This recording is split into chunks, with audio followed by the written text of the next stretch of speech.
दहशतवादी आसिफ शेख आणि आदिल शेख या दोघांचीही घरं उद्ध्वस्त करण्यात आली आहेत। आयडी स्फोटानं आदिलचं घर पाडण्यात आलंय। पहलगाम दहशतवादी हल्ल्यामध्ये या दोन्ही दहशतवाद्यांचा हात असल्याची माहिती समोर येते आहे।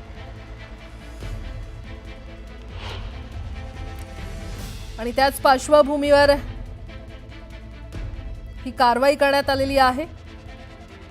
पहलगाममधील दहशतवादी हल्ल्याचा भारतानं पहिला बदला घेतल्याची माहिती आता समोर येते। दहशतवादी आसिफ शेख आणि आदिल शेख या दोघांचीही घरं उद्ध्वस्त करण्यात आलेली आहेत। आयडी स्फोटानं आदिलचं घर पाडण्यात आलेलं आहे।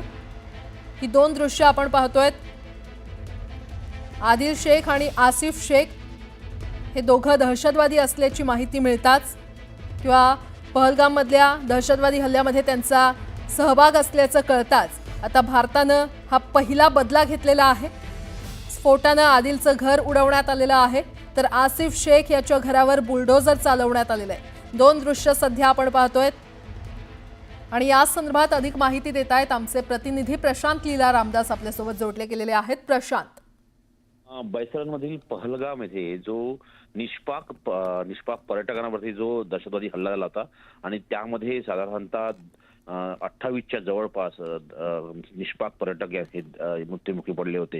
आणि त्यामध्ये जे दहशतवादी नावं पुढे आली होती त्यामधल्या दोन दहशतवाद्यांचे घर हे निस्त्राभूत करण्यात आले आहेत, उद्ध्वस्त करण्यात आलेले आहे।